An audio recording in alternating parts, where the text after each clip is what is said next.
Olá, Coquinho! Chegou o nosso momento, nossa última aula. Um brinde, um brinde.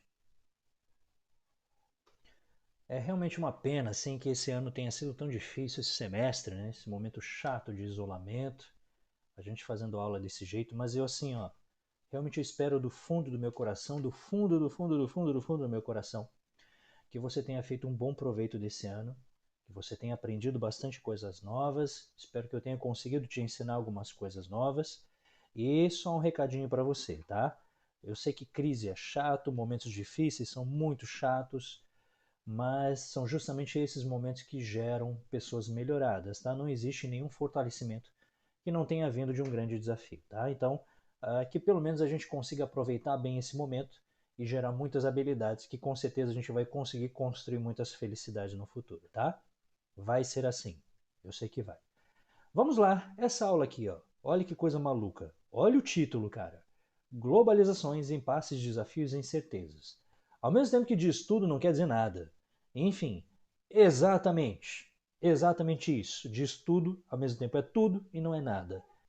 Nós teremos aqui nessa aula uma grande mistura de temas, onde cada um desses temas, obviamente, ele merecia uma aula inteira para a gente conseguir trabalhar. Só que isso aqui é só para a gente dar aquele último tapa, tá? Aquele último reforço, para a gente conseguir pegar algumas coisas que são muito atuais, né? Então, algumas coisas vão resvalar nas suas aulas de atualidades, outras coisas vão resvalar na sua aula de geografia, tá bom? Mas é só para assim, para a gente dar um último tapa. A intenção não é aprofundar, a intenção é que a gente pelo menos tenha uma noção contextualizante de que são esses eventos e como que eles estão acontecendo, tá? Então vamos lá. O que nós vamos ter aqui? Ó? Primeiro assunto que a gente vai discutir, a gente vai olhar para a nossa Revolução Iraniana. Para a gente entender hoje qual é o papel do Irã e todo esse papo dessa rivalidade que eles têm hoje com Donald Trump e o bloco americano e a questão nuclear, primeiro a gente tem que entender um pouquinho da história deles. O Irã, até os anos 70, tá? Era um país bastante interessante, que era um país que estava em franca ocidentalização.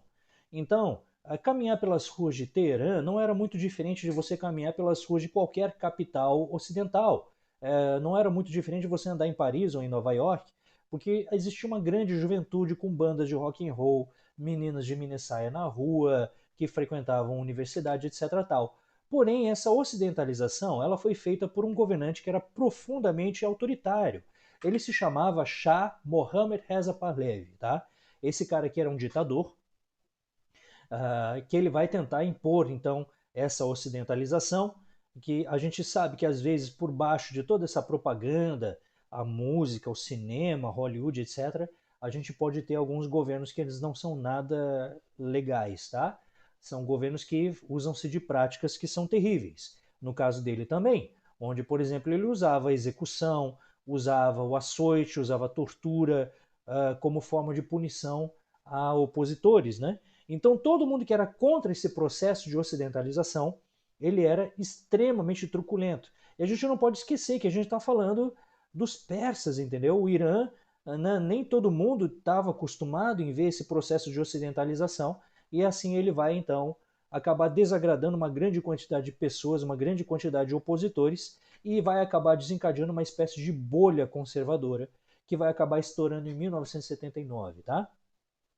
Os conservadores seguiam a esse líder que era perseguido pelo Shah Reza Pahlavi, tá? Ele estava foragido, né? E agora, em 1979, ele volta para o Irã e faz uma grande, imensa revolução conservadora, cujo objetivo dele era resgatar os costumes que estavam sendo corrompidos por essa ocidentalização. Significa que, né, foi uma ocidentalização que ela não foi baseada na promoção da igualdade, a liberdade de expressão ela estava sendo digamos assim, de certa forma, permitida só para uma pequena categoria, né? E isso acabou explodindo uma bolha de insatisfação entre as classes conservadoras e pessoas do interior, que vão realizar uma grande marcha em direção à capital, e através dessa grande manifestação pública explodiu a Revolução Iraniana. Por causa dessa revolução, o nosso Shah Mohammad Reza Pahlavi, né, ele acaba fugindo daqui do Irã, ele vai se refugiar, tá? E o nosso Ayatollah Khomeini, que vai ser o nosso líder supremo, ele se torna então o governante do Irã. Tá certo? Então hoje o Irã é uma república presidencialista, só que acima dessa república presidencialista ele ainda é um governo teocrático, tá? onde nós temos como líder supremo do Irã até hoje um ayatolá.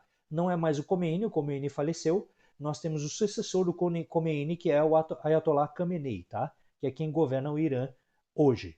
Esse Irã, então, ele sempre vai representar um grande ponto de oposição à presença norte-americana e vai ser sempre uma espécie de pedra no sapato dos americanos, porque o Irã ele ocupa uma posição muito estratégica. O Irã está exatamente na saída do Golfo Pérsico aqui, ó, que é justamente por onde os americanos sempre tiraram o seu petróleo do Iraque, né? Então aqui o Golfo Pérsico, e tem mais esses países aqui, Bahrein, Emirados Árabes, aqui tudo, e daí é por onde passa o petróleo, né, para sair daqui, dar essa volta aqui na Península Arábica, né? A Arábia Saudita, que sempre foi uma grande aliada americana também, e esse petróleo dá essa volta e passa por aqui no Canal de Suez, tá? Então o Irã sempre foi uma espécie de incômodo, porque o Irã ele corta a influência norte-americana em dois ali e dificulta aos Estados Unidos de fazer um grande bloco homogêneo, tá, de unificação dessa região tão importante para os americanos por causa da extração de petróleo. Né? De um lado o Paquistão, aliado americano, o Afeganistão também, tá? Do outro lado o Iraque, e no meio o Irã, que recentemente ele prefere muito mais o seu apoio à Rússia, né, a sua aproximação à Rússia e à China, do que a sua aproximação com os Estados Unidos e a União Europeia. Né? Eles preferem o bloco oriental. Isso incomoda muito os americanos. E o Irã, com o passar do tempo, se torna, então, um país que tenta desenvolver a energia nuclear. Eles dizem que é para fins pacíficos. Os Estados Unidos o tempo todo tentaram acusar o Irã de estarem tentando desenvolver a bomba nuclear. E daí que aconteceu que as relações se tornaram mais amenas, mais suaves durante o governo de Barack Obama.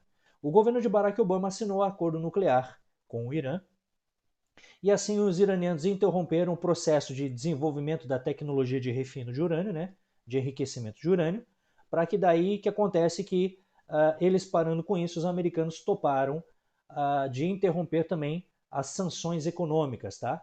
Que por causa desse programa nuclear havia sido então imposto toda uma série de sanções econômicas que colocaram o Irã numa situação extremamente difícil. A região é extremamente desértica, eles precisam do comércio internacional para comprar muitos gêneros, como principalmente os alimentícios, né, para conseguirem manter a sua sociedade tranquila. Então, nós temos aqui o presidente do Irã, o Rouhani, né, que está aqui amistosamente apertando a mão do Obama, numa espécie de acordo de paz inédito, que foi assinado entre Irã e Estados Unidos, e que também teve assinatura de países como Inglaterra, Alemanha e França, tá? Só que o que aconteceu? Em 2017 tivemos a eleição do isolacionista Donald Trump, e em 2018 ele resolveu jogar esse acordo no ventilador, tá? Mesmo com os protestos de Inglaterra, França e Alemanha, que pediram pelo amor de Deus não saia, certo? Que isso vai gerar uma instabilidade no Oriente Médio. Essa instabilidade ela afeta a União Europeia, tá? Afeta também o bloco ocidental, mas aparentemente Donald Trump não está preocupado mais com o bloco ocidental. Segundo seu lema America First, ele não quer saber o que acontece nem na Alemanha nem na França. Ele vem dificultando as relações, inclusive com a União Europeia, vem retirando dinheiro da OTAN, porque ele diz que todos os esforços têm que ser centrados somente na geração de empregos dentro dos Estados Unidos, tá? E assim, então, ele retira os Estados Unidos da assinatura e o Irã voltou, então, a investir no seu programa nuclear, tá? E voltou a ameaçar o mundo e assim vai. Enfim, já em relação ao Iraque, cuidado com o Iraque, né? O pessoal fica nessa de Irã, Iraque, Irã, Iraque. Esses dois países não são nada parecidos. O Iraque, durante a maior parte do tempo, foi um aliado americano, tá? Nós tínhamos aqui no Iraque a nossa antiga Mesopotâmia, certo? E agora, né, arabizado e islamizado. E nós tivemos aqui, a partir de 79, a ditadura de Saddam Hussein, que era uma ditadura pró-estadunidense.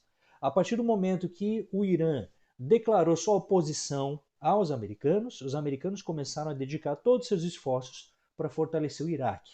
E então os americanos vão armar e vão financiar a ditadura de Saddam Hussein, para que justamente o Iraque sirva de ponto, de polo de oposição contra o governo do Irã.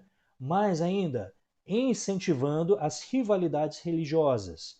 O ditador Saddam Hussein ele é sunita, ele é de um partido sunita. Tá? Os iranianos eles são xiitas, o Ayatollah Khomeini ele é xiita. Então o fortalecimento de Ayatollah Khomeini incomoda o Iraque, tá? E o fortalecimento de um partido sunita no Iraque incomoda o Irã.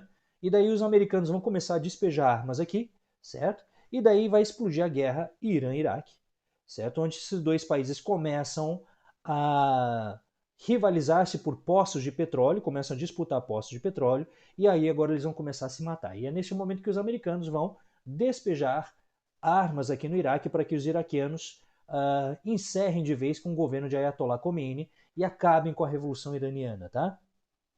Essa era a ideia. Só que depois de 8 anos de guerra, guerreia, 1980 até 1988, primeiro, né, descobriu-se um escândalo, tá? Descobriu-se o chamado Iran Gate, né? Certo? Que descobriram que o governo Ronald Reagan, aquele radical neoliberal dos Estados Unidos, também estava dando armas para o Irã. Significa que ele estava jogando armas tanto no Iraque, o apoio estadunidense era declarado ao Iraque, mas que ele também contrabandeava armas para o Irã. Significa que, no fundo, os Estados Unidos não apoiam nenhum nem outro. Eles apoiam que esses dois se matem, tá? E a ideia era que esses dois países guerreassem até o seu esgotamento para que ambos colapsassem, para abrir espaço para as multinacionais norte-americanas, pelo menos é o que se deu a entender. E esse escândalo, então, acaba enfraquecendo a popularidade do governo americano, certo? Que daí ele passa a retirar o seu apoio, e o Iraque completamente desgastado, o Irã completamente desgastado, ambos então desistem dessa guerra, e ela termina então com a morte de 1 milhão de mortos, tá, na guerra Irã-Iraque, que morreram para nada, tá? Isso não serviu para nada, tá certo? E aconteceu que o nosso Iraque dos anos 90, então, é um Iraque que está completamente desgastado pela guerra Irã-Iraque, é um Iraque massacrado, tá? E que Saddam Hussein, esse nosso ditador que foi financiado pelos americanos, agora resolve dar uma de desobediente e resolve invadir o Kuwait, que é um país microscópico do lado do Iraque, só que é um país que produz petróleo pra caramba. E o Saddam Hussein vai dizer o seguinte: o Kuwait fazia parte da Mesopotâmia, então é de direito que seja um território iraquiano. Ele pegou e invadiu. E os americanos ficaram furiosos com isso. Como é que tu invade um país, cara? Cadê a democracia? Onde está a liberdade e a soberania dos povos? Enfim. E assim os americanos vão fazer uma mega operação para defender o pobre Kuwait, tá? De uma invasão iraquiana, tá? Certo? Veja como os americanos eles estão preocupados, né? Com a defesa da liberdade. Vem para cá Capitão América, vem o Homem-Aranha, vem o Superman, veio todo mundo aqui defender o Kuwait, tá? E daí nós tivemos então a aprovação da ONU, tivemos a intervenção da OTAN, e os americanos então vieram com a Operação Tempestade no deserto, onde eles vão fazer um intenso bombardeio para suprimir as tropas de Saddam Hussein, e vão bombardear e vão moer o Iraque, tá? Eles moeram o Iraque. Isso aqui foi a chamada Operação Tempestade no deserto, tá? Que foi promovido pelo presidente George Bush, mas não é o George W. Bush que você conhece, é o pai dele, o Bush pai, tá? O George W. Bush pai, certo? Que também era do Partido Republicano, também vem de uma família de políticos texanos que tem negócios com o petróleo. Ops. Mas enfim, o que acontece? Que daí os americanos vêm para cá, bombardeiam o Iraque, moem o Iraque, e agora Saddam Hussein aprende a sua lição e várias sanções foram impostas ao governo iraquiano. Essa aqui foi uma guerra bastante tecnológica, ela foi transmitida ao vivo, foi praticamente a primeira guerra transmitida ao vivo na história, né? Onde as pessoas vinham aqueles aviões decolando, a transmissão ali altas tecnologias, né? Reloginho ali, a telinha ali do caça, né? E as instalações iraquianas explodindo, só aquela fumacinha, né? Certo? Eles vão moer o Iraque, enfim. E agora vão impor sanções ao governo iraquiano, tá? Mas a parte mais curiosa e engraçada é que o governo americano não impôs a saída de Saddam Hussein do governo. Saddam Hussein não foi deposto do governo, não foi feito nenhum programa de substituição do governo dele ou promoção da democracia. Eles mantiveram Saddam Hussein ali, porque Saddam Hussein ele tem um papel importante. Saddam Hussein precisa manter a oposição ao Irã, certo? Então o que acontece? Mantém-se a ditadura de Saddam Hussein, foi apenas uma lição, apenas um sustinho no menino desobediente, né? Certo? E nós tivemos aqui no ano 2000, tá? Um outro fenômeno que foi isso aqui, o 11 de setembro, coisa que pegou todo mundo no susto, certo? O que aconteceu? Al-Qaeda, liderado por Osama Bin Laden, em parceria com o Talibã, que era o governo que estava no poder no Afeganistão, aliado americano, clássico. Tá? O Talibã foi justamente o grupo que os americanos financiaram para expulsar os soviéticos, assim como a Al-Qaeda, tá? Para onde eles mandaram Osama Bin Laden, né? Certo? E também para onde Osama Bin Laden não é afegão, ele é saudita, né? Tá? E o treinamento da Al-Qaeda todo feito pela CIA. E de repente, do nada, esses caras derrubaram as Torres Gêmeas. E isso aqui foi o maior atentado terrorista da história. E não foi só as Torres Gêmeas, tá? Foram 3 atentados, né? As Torres Gêmeas, que foram 2 aviões, não, foram 4 atentados, na verdade. 2 aviões, tá? 2 atentados, um em cada Torre Gêmea, que era o símbolo da prosperidade, da opulência capitalista, né? Bolsa de valores, era um escritório, escritórios financeiros, basicamente, né? Aí um avião caiu no Pentágono e outro avião na Casa Branca, tá? Certo? Esses do Pentágono e na Casa Branca nós temos polêmicas muito vivas hoje. Vocês sabem que eu não gosto de teorias conspirativas, né? Conspiratórias, mas a explosão do Pentágono ela foi muito estranha, tá? O buraco ele é pequeno demais. A única cena que nós temos é de um objeto grande vindo na horizontal. Não existem aviões que voam rente ao chão, tá? Enfim, e da Casa Branca que diziam que havia um avião que estava voando em direção à Casa Branca, ia cair na Casa Branca, e os caças americanos derrubaram. E esse avião caiu na Pensilvânia, mas que também não tem imagens, tudo é esquisito demais, tá? Enfim, das Torres Gêmeas, aí sim, isso aí aconteceu de fato, tá? Não tem como dizer que isso aqui foi uma invenção. Tem até uma meia dúzia de maluco dizendo que, você acredita então no atentado das Torres Gêmeas? Né? A questão da autoria, tudo isso tem que ser discutido, mas que o atentado aconteceu, pelo amor de Deus, né? Tu vai dizer que isso aqui foi o quê? Computação gráfica, né? Enfim, né? Haja magia, tá? E a quantidade de gente que circula em Nova York, não quero nem entrar nesse mérito, tá? A quantidade de maluco que está se manifestando hoje pela internet é uma coisa que me dá até um azedo no estômago, né? Mas enfim. Aí tá, derrubaram as Torres Gêmeas. Claro que nós temos também uma questão de desinformação histórica da média da população. As pessoas não se lembravam, a média da população não se lembra que Osama Bin Laden e Al-Qaeda são essencialmente grupos treinados pelos próprios americanos, né? Mas o que aconteceu? Esses caras são radicais religiosos que enxergam no modo de vida ocidental algo profano. Tá? Então esses caras eles olham para os Estados Unidos e o modo de vida ocidental, do capitalismo, tá? Dessa coisa de mulheres que se divorciam, que namoram e andam sem o véu, entendeu? Para esses radicais, isso aqui é coisa de infiel, entendeu? Então esses caras nada mais estão do que declarando uma guerra contra todos os infiéis do planeta, tá? Eles têm um projeto civilizacional, ou seja, as ações americanas no Oriente Médio conseguiram elevar um terrorismo a um novo nível, né, onde esses caras não têm mais questões políticas, agora eles têm uma proposta civilizacional de eliminar o mundo infiel. Para a gente entender que, na verdade, tinham coisas muito sérias acontecendo longe dos olhos do público, tá? Que essa prosperidade capitalista, 10 anos depois a queda da União Soviética, essa prosperidade capitalista estava criando coisas sórdidas em regiões longínquas, tá? Como por exemplo no Oriente Médio, onde lá coisas muito graves estavam acontecendo. Nós estávamos tendo uma explosão do radicalismo, e esse radicalismo, esses caras têm armas e nível de planejamento até os dentes, tá? Como é que esses caras chegaram nesse nível, né? E esses radicalismos que eles são germinados somente em lugares onde há pobreza extrema, onde há uma desordem institucional, onde você tem a falência da escola, onde você tem a falência de índices mínimos de desenvolvimento humano, que você tem o surgimento desse tipo de coisa. Ou seja, o que essa política globalizante dos Estados Unidos estava fazendo com as regiões mais pobres do mundo, né? Tudo isso aqui ficou 10 anos encoberto embaixo do tapete, até que enfim, né? E agora o mundo, o quê? E de repente agora sim as câmeras estão se voltando para o Oriente Médio. Agora sim as pessoas estão se preocupando que, de repente do nada o mundo descobriu que existia trabalho escravo para a fabricação de camisetas na Indonésia, a fabricação de celulares na China, as minas de estanho na África, entendeu? E agora as pessoas estão se dando conta de que o capitalismo não era uma coisa fofa em termos globais, né? Tá? Então, George W. Bush, que estava com a popularidade lá na sola, porque ele venceu as eleições com menos votos do que seu opositor, o ambientalista Al Gore. Ele ganhou as eleições com menos votos, porque nos Estados Unidos nós temos um critério esquisitíssimo de eleições, que é através do voto distrital e de delegados, né? Enfim, que isso possibilita, assim como aconteceu com Donald Trump, possibilita que presidentes vençam as eleições ganhando menos votos. Tá? Isso é esquisito pra caramba, né? São coisas estranhas, as esquisitices da democracia americana, tá?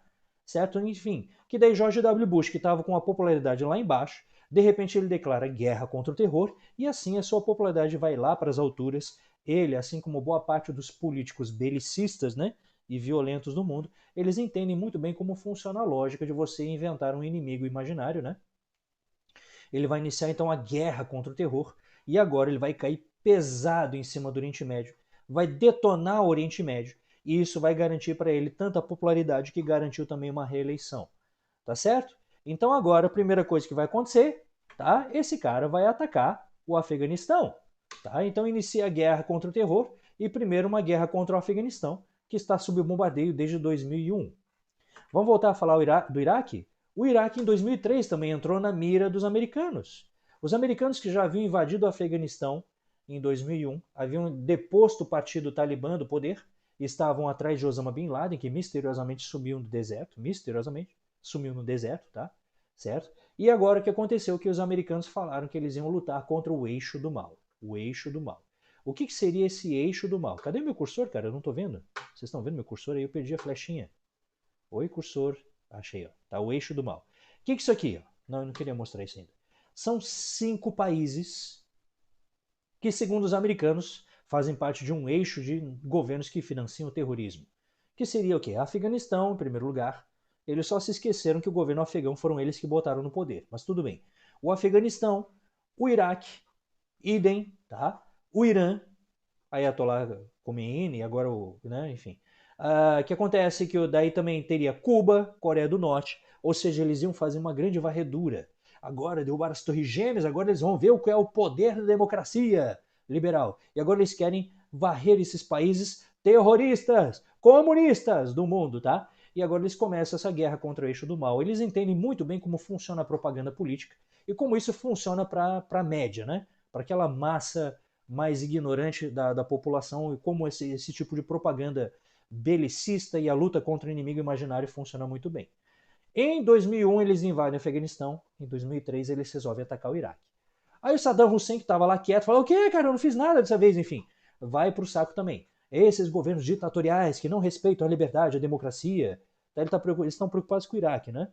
Não estão preocupados com o Sudão, nem com a Somália, e vieram direto no Iraque, né? Enfim. Tá? O que acontece é que daí atacaram Saddam Hussein, vieram com a acusação de que Saddam Hussein promovia terrorismo. Promovia. E que tinha armas de destruição em massa, como armas químicas. Tinha. Então Saddam Hussein jogou o gás mostarda nos curdos, né? Nos anos 80, enfim. Saddam Hussein, um líder extremamente violento, mas que havia sido colocado no poder e financiado pelos americanos, né? Justamente na sua oposição contra o Irã, mas que por algum motivo os americanos estão olhando para o Iraque e estão vendo que o Saddam Hussein não serve para mais nada, né? Eles não quiseram tirar o Saddam Hussein nos anos 90 e agora resolveram tirar ele, aproveitando que já estavam bombardeando o Afeganistão mesmo, resolveram tirar o Iraque também, o Saddam Hussein do Iraque, tá? Acusaram o Iraque de ter bombas de destruição em massa. A ONU foi lá investigar, não achou nada. O mundo foi contra. Só 2 países que apoiaram mais veementemente a invasão, tá? Que Estados Unidos e Reino Unido. Tiveram outros apoios paralelos, a Espanha meio que, né, deu uma forcinha, a Austrália também, mas o resto, o mundo inteiro foi contra, tá? Porque a ONU investigou, procurou armas químicas aqui, não encontrou nada, Saddam Hussein disse que não tinha, os americanos foram contra a ONU, passaram por cima da ONU, passaram por cima das decisões do Conselho de Segurança, nesse momento ninguém quis enfrentar o governo americano, e assim George W. Bush invade o Iraque, tá? Detona o Iraque com bombardeios terríveis, derrubam todas as estátuas de Saddam Hussein, criam um governo xiita, depõe o partido sunita do poder, coloca um governo xiita a princípio, né, aliado dos americanos. Hoje já não é mais, eles já estão de saco cheio, né? Mas enfim. E esse partido xiita então condena Saddam Hussein à morte. A ideia é que a condenação não fosse transmitida, mas sempre entra um espetinho com uma câmera ali, tá? Filmaram a deposição e a execução de Saddam Hussein, tá? E vazaram esse vídeo, né? Certo? E assim Saddam Hussein foi executado e agora o Iraque está sob um instável governo colaboracionista xiita pró-americano e as multinacionais fazendo a festa com o petróleo aqui, tá? Ok? Então significa que os americanos por algum motivo não viram mais interesse no governo colaboracionista de Saddam Hussein, que era nacionalista demais para o gosto de George W. Bush. Eles preferem o caos institucional, né? E o Iraque se afundou num caos institucional, onde nunca mais os caras tiveram paz. Tudo bem, o governo Saddam Hussein era uma ditadura terrível, tá? Ele assassinava seus opositores. Pra vocês terem ideia, ele mandou executar por fuzilamento de seus dois genros, inclusive, só que desde lá então, eles nunca tiveram mais estabilidade. Era uma ditadura, mas era uma ditadura estável.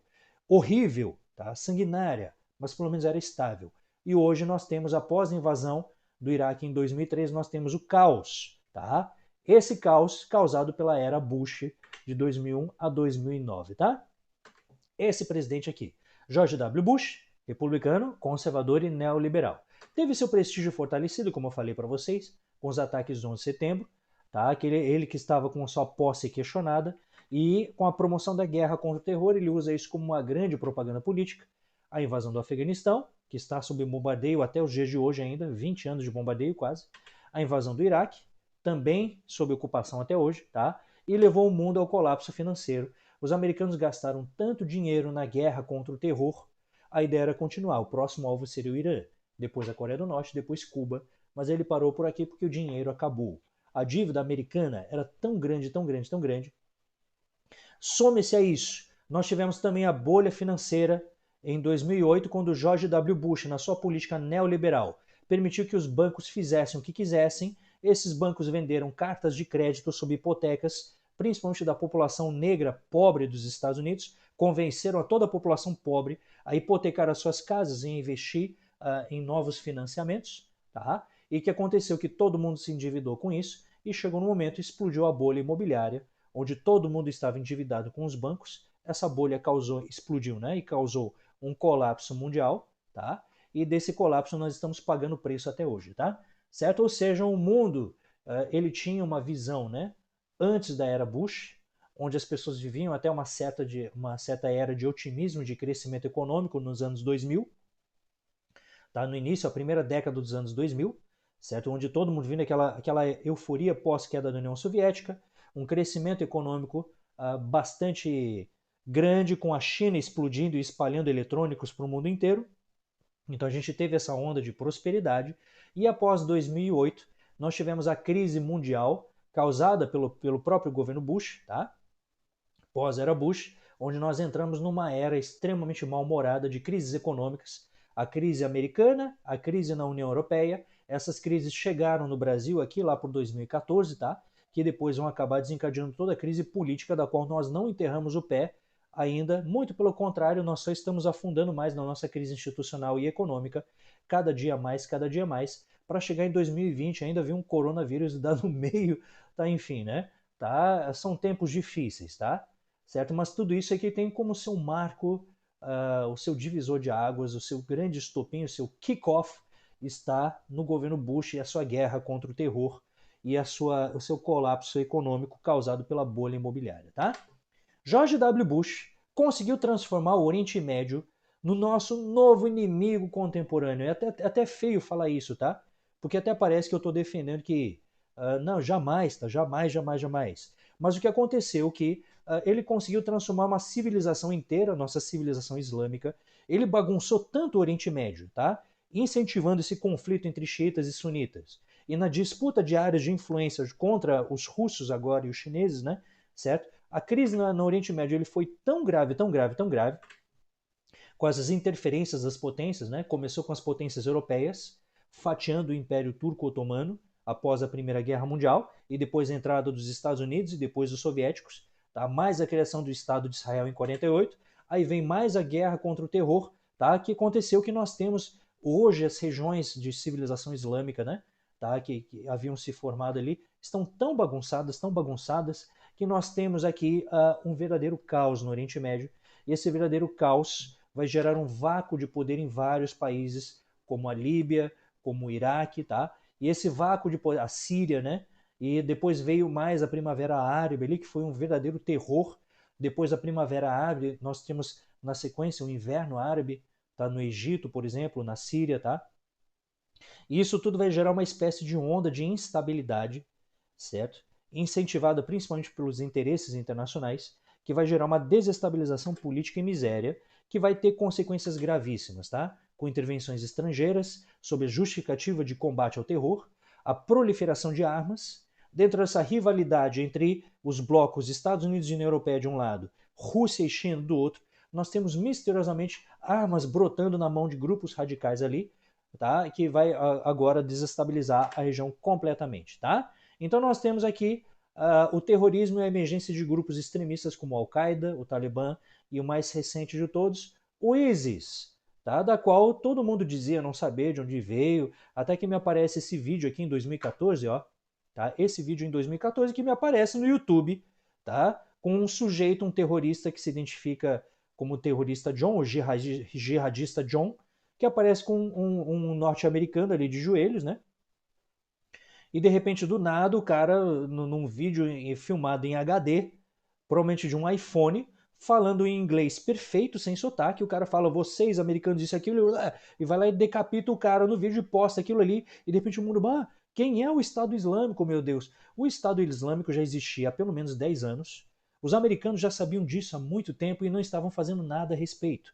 E do nada esses caras com armas e armas e armas e dinheiro, dinheiro, dinheiro, começaram a expandir território e ocuparam um território maior do que o território nacional da Síria, entendeu? Certo? E ocuparam um território gigantesco com poços de petróleo, vendiam esse petróleo para fora para financiar o terrorismo e os americanos afirmavam que não sabiam nada a respeito, sendo que os americanos passaram uma década inteira atirando armas que caíam de paraquedas no meio do deserto, tá? Ou seja, justamente do que se trata isso, tá? Vou fazer uma afirmação que ela é audaciosa, mas os americanos eles preferem apostar na instabilidade da região do que propriamente tentar promover governos estáveis, porque governos estáveis nacionalizam matéria-prima e isso não interessa, tá? Certo? Eles precisam dessa instabilidade para derrubar governos indesejáveis, como o governo da Síria, o governo xiita da Síria, de Bashar al-Assad, tá? E eles acabam promovendo conflitos com grupos sunitas, como Al-Qaeda, como o ISIS, que são sunitas, entendeu? Armando esses caras para piorar os conflitos ali e conseguir abrir espaço para a entrada de multinacionais que podem proliferar a sua ação sem a intervenção de governos, né? Tá bom? Tem uma buzina muito louca aqui. Tá? O vizinho não gostou desse assunto. Enfim, a Europa hoje. Vamos lá, paramos de falar de Oriente Médio, vamos falar da Europa. Após a crise de 2008, temos um aumento, depois do estouro da bolha imobiliária, né, um aumento do desemprego. E daí essa crise principalmente que ela vai dar no meio, né, no bem-estar social da Europa, que sempre se caracterizou por boas aposentadorias, saúde pública funcional, né, transportes públicos. A Europa que sempre se caracterizou pelo bem-estar social. Agora, né, os governos começam a adotar programas de austeridade, ou seja, diminuição de gastos públicos, que nem nós aqui no Brasil estamos vivendo isso também, reformas previdenciárias e assim vai, né?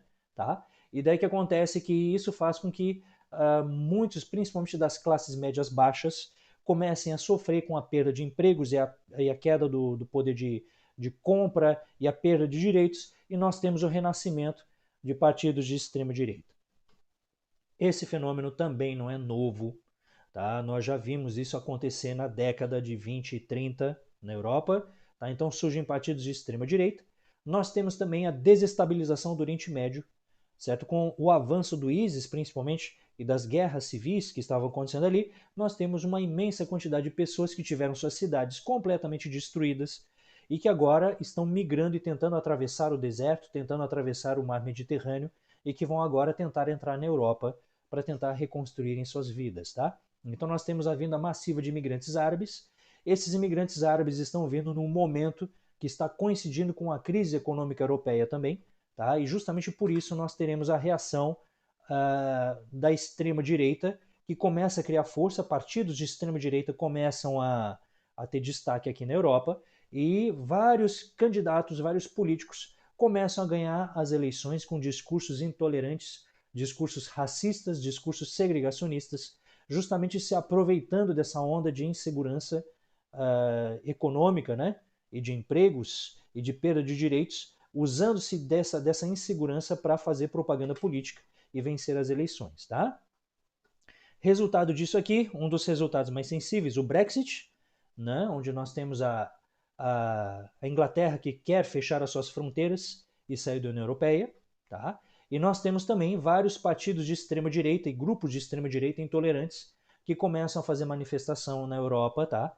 Pedindo pelo fim da islamização. Como vocês sabem, como todo partido extremista tem propostas abstratas, violentas, né? certo? Tem projetos belicistas que partem para a ideia da segregação, partem para a ideia do confronto, e vários candidatos de extrema direita, como a moça que você está vendo ali, Marine Le Pen, né? O pai dela era um soldado da República de Vichy, certo? Que era basicamente a ala nazista da França, né?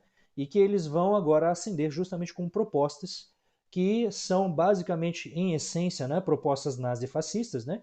De ultranacionalismo, expulsão dos imigrantes, só que são maquiadas, né? Elas são contemporaneizadas, né? Você não pode falar abertamente que é racista.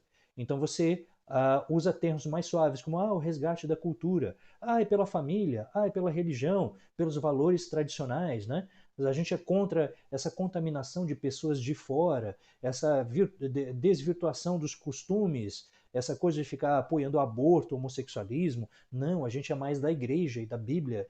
E você usa esse tipo de discurso para tentar amortizar termos como eu sou racista, eu sou preconceituoso, eu tenho ódio a pessoas diferentes, entendeu? E você amortiza isso com coisas, joga uma purpurininha em cima e tudo vira igreja, família, tá? Valores tradicionais, entendeu? Essa foi a estratégia, basicamente, do Partido Frente Nacional da França, que conseguiu chegar em segundo lugar, tá, nas eleições francesas, certo? Na eleição que o Macron disputou com Marine Le Pen, né? E eles conseguiram ganhar uma grande quantidade de votos, tá? A intolerância ela não fica só, a extrema direita ela não fica só na Europa, ela também pegou os Estados Unidos com a nossa era Trump, que vai vencer as eleições com um discurso protecionista, isolacionista, xenofóbico, individualista. Ele dizia que os mexicanos, né, são todos traficantes e prostitutas, tá? Foi eleito com a promessa de expulsar os imigrantes, America First, de fechamento, né, um discurso ultraconservador. Tem uma política avessa a questões globais, como por exemplo o meio ambiente. Ele não vai defender o meio ambiente porque isso tira empregos, então ele vai sair, por exemplo, de tratado de diminuição da proliferação de gases do aquecimento global. A ONU vai tirar os financiamentos da ONU, da OTAN, da Unesco, enfim, tá bom? Então, enfraquecimento ou saída de organizações e tratados internacionais, né? E dessa forma ele acaba enfraquecendo também os acordos ocidentais, né? Certo? Como, por exemplo, a própria OTAN, a Liga Militar de Cooperação Militar entre os países ocidentais, liberais, né? Vai vetar os imigrantes muçulmanos, eu já li tudo junto, junto com os Dreamers. Que eram os Dreamers? Eram basicamente filhos de imigrantes ilegais nos Estados Unidos, que antigamente, até o governo Obama, né, eles ganhavam cidadania, certo? E agora ele vai vetar isso também. Ou seja, bebês que nasceram nos Estados Unidos, se o pai e a mãe eram ilegais, eles também são ilegais, né? Prisão de imigrantes ilegais e o confinamento de crianças, isso foi muito polêmico e muito traumático. Muitas pessoas que tentavam entrar ilegalmente nos Estados Unidos, como ele vai considerar isso agora um crime comum, antigamente era um crime de imigração, né? Tá? E agora ele considera como um crime comum, ou seja, pessoas que tentam entrar ilegalmente, quando são capturados, eles são enviados direto para um presídio. Presídio não pode ter criança, então ele resolveu criar então prisões de crianças, né? Coisas que pareciam campos de concentração, o que foi muito polêmico, tá? Até pela primeira vez a esposa dele se manifestou contra isso, a esposa dele que nunca abriu a boca, né? Agora se manifestou contra isso, tá? Nós temos a retomada dos embargos a Cuba, a saída do acordo nuclear com o Irã, ataques constantes à imprensa, conflitos comerciais diplomáticos com a China, ficou atrás da fotografia, a China, tá? O negacionismo sobre o coronavírus, agora ele não nega mais, né? Agora que os Estados Unidos estão liderando, estão no topo do ranking da quantidade de mortes, ele teve que voltar atrás, tá? Ele voltou atrás, tá? Vamos ver se o nosso volta atrás. O nosso está insistindo. Já estamos batendo em 40 mil, já passamos de 40 mil, estamos em 42 mil no momento que eu estou gravando esse vídeo, né? Ele não voltou atrás ainda. Meu Deus do céu, cara. Sabe qual foi a guerra mais violenta que nós tivemos na história do Brasil? O nosso conflito civil mais violento da história do Brasil? A Guerra de Canudos, que matou 30 mil. O coronavírus está em 42 mil. Tá? E nós ainda estamos varrendo isso para baixo do tapete, cara. Que momento surreal que nós estamos vivendo, né? Bom, vamos esperar 10 anos, porque eu estou muito curioso para ver como é que vai ficar o livro de história no futuro, né? E daí nós temos isso aqui também, a ameaça do uso das Forças Armadas contra as manifestações do antirracismo. Ele que estava preparando sua reeleição, agora disse que ia jogar o exército contra as manifestações antirracistas, o que gerou inclusive críticas até do próprio comandante das Forças Armadas, né? E daí, enfim. Certo, o isolacionismo na era Trump fortalece a grupos políticos extremistas de extrema direita, enfraquece as alianças globais do Ocidente contra como a União Europeia e a OTAN, tá certo? Tá? Enfim, né? Quem realmente ganha com isso, hein? Donald Trump que diz que a América first, que o capitalismo first, eu sou anticomunista, anti-islâmico, anti-negro, anti-mexicano, anti-isso, anti-aquilo, anti-imprensa, né? E ele vai saindo de tudo que é acordo de cooperação internacional, dentro desse ponto de vista ideológico, certo? De extremista. Quem que vocês acham que ganha com isso? Quem que está aproveitando para conquistar os espaços que Donald Trump está abrindo e aumentando a sua zona de influência e fortalecendo cada vez mais a sua economia? Quem ganha com isso? Vem até um chaveirinho junto ali, ó. Tá certo? Será que isso é realmente uma política inteligente? Será que o Donald Trump é realmente o grande mestre da política internacional que, defendendo a ideologia do Ocidente, ele vai derrotar as forças comunistas do mundo, ou ele tá dando comidinha na boca deles para que eles virem a mesa na nossa cara, tá? Enfim, é isso, tá? Coisas para você refletir no futuro. Gente, muito, muito, muito obrigado por tudo, tá? Deixa eu ficar no meio agora, porque agora tem que rolar uma despedida. Muito, muito, muito obrigado por tudo. Por que não fechar aqui, ó? Eu não quero fechar nada, cara. Muito, muito, muito obrigado por tudo. Desculpa qualquer coisa. Nesse ano de adversidades, onde eu tive que virar um chinês de pixel para dar aula para você, onde muitas vezes eu passei o tempo da aula, nós estamos com 41 minutos aqui, tá? Vocês estão reparando que a história contemporânea é extremamente cruel com os historiadores, né? Nossa matéria ela vai inchando, vai inchando, vai inchando. Eu prometi que ia fazer gravações de 20 minutos, leva um monte de esporro do chefe, mas não é possível, porque na história a gente trabalha cada segundinho, né? A gente fala o tempo todo, né? Então não tem como a gente fazer muito diferente disso. Mas de qualquer forma, desculpa por isso e muito obrigado por ter participado conosco, tá? Eu sei que você é um participante distante, onde eu não te enxergo, tá? Mas de qualquer forma, eu quero que você saiba que eu estou torcendo muito por você. Eu quero deixar muito claro que para qualquer coisa que você precisar, nós estamos juntos, tá? Me procure, certo? Precisando de ajuda, me procure, porque eu faço questão de querer te ajudar, tá bom? Então, gente, muito obrigado e tudo de bom para vocês. Dentro desse mundo estranho do coronavírus, o que vier de prova, eu tenho certeza que você vai traçar, que você vai arrasar com tudo, porque você tem um futuro extraordinário pela frente, tá? Um grande abraço para vocês. Tchauzinho.